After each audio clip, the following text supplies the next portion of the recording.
There's a moment that hits anyone who studies medieval craftsmanship closely.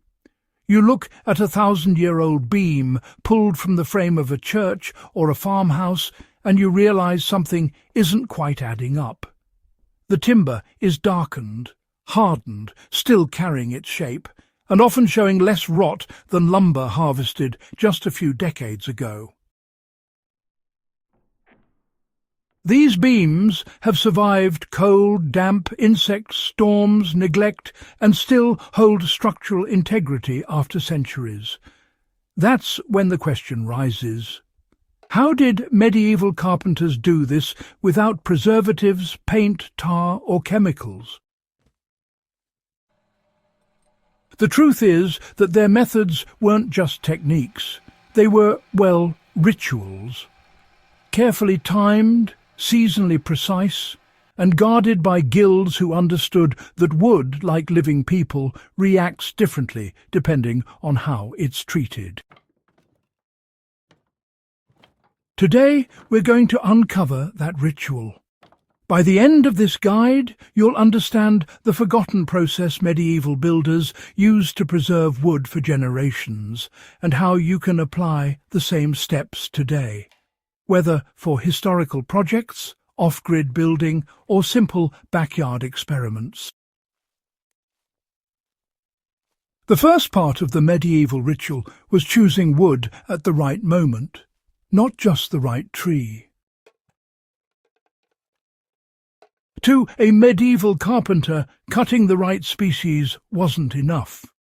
The timing of the harvest was the true beginning of the preservation process.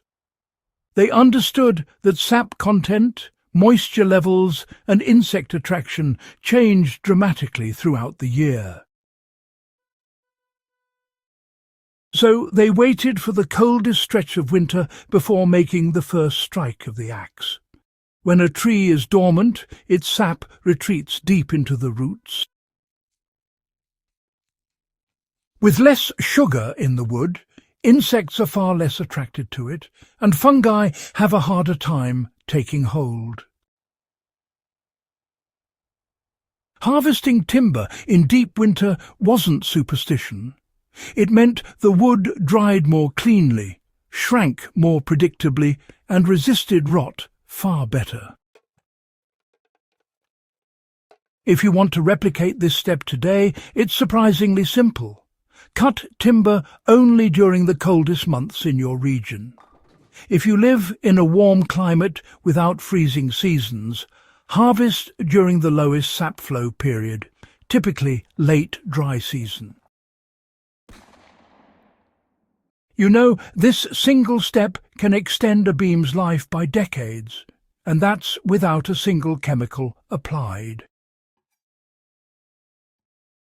The next part of the ritual, well, it involved removing the bark immediately to interrupt every organism that wanted to feed on the wood. Medieval carpenters knew, without a doubt, the bark was the most dangerous thing to leave on a log.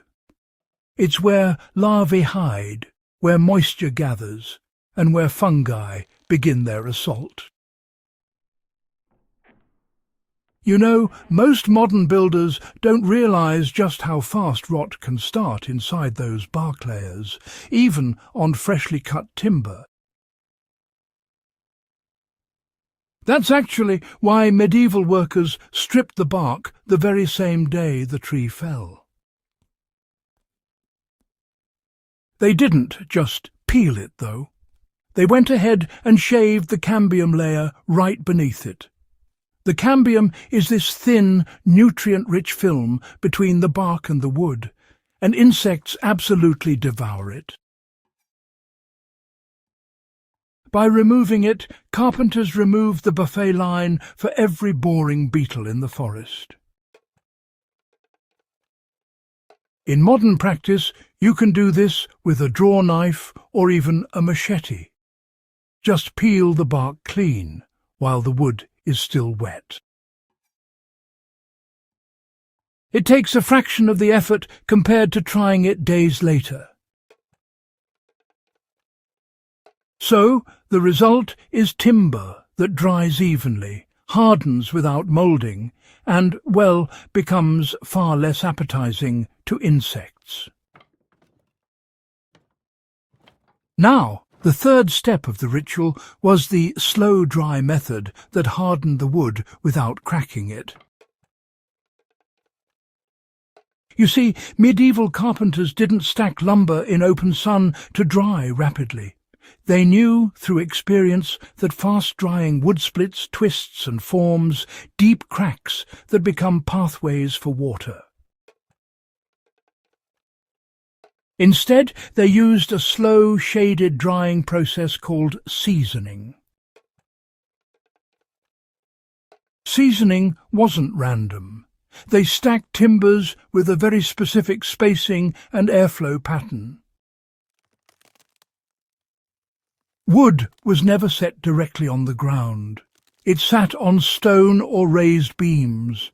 Logs were laid so wind moved between them, but light did not.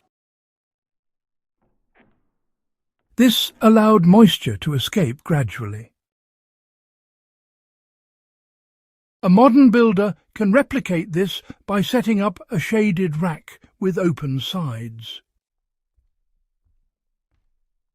Stack logs or planks with small spaces between each layer so every surface gets airflow. Now you'll want to check them once a month, just turning them occasionally, you know. After a season or two, the wood becomes, well, astonishingly stable. Some medieval guilds, they seasoned beams for years. But even a slow dry over, say, 6 months, dramatically improves durability. The final part of the ritual was heat sealing. Now, this is the stage that few modern people even realize existed. In many European regions, carpenters performed a finishing step that acted as a natural sealant-controlled charring. Not full burning, just a thin surface scorch that darkened the outer layer. The Japanese would later perfect this technique into what we know as shosugi-ban, but medieval Europeans used it long before. Charring destroys surface sugars, making the wood unattractive to insects and resistant to fungus. It also closes surface pores, slowing moisture transfer. Carpenters would rake hot coals over beams or pass the logs over a low flame until the surface turned a deep brown or black. Then they brushed off the loose ash and oiled the wood with animal fat, fish oil or flax oil. This sealed the char and gave the wood a hardened, hydrophobic exterior. You can use this today with incredible results. Just pass a propane torch lightly over the lumber until it browns, not burns through. Brush it down with a stiff bristle brush. Then go ahead and apply any natural oil. You now have wood that resists rain, insects and UV damage better than most modern store-bought treatments. You know, this entire ritual wasn't magic. It was science mastered long before science even had a name. Medieval carpenters didn't need chemicals because, well, their entire workflow was designed around preventing decay before it started. Winter harvest minimized sap and pests. Bark removal eliminated the insects' hiding places. Slow seasoning stabilized the internal structure. Charring and oiling sealed the surface. Each step made the next stronger. And honestly, the result was timber that could last centuries indoors and, you know, generations outdoors. If this deep dive into medieval preservation rituals gave you valuable insight, make sure you subscribe to In the Beginning and share this guide with others who appreciate the craftsmanship and survival wisdom our ancestors left behind.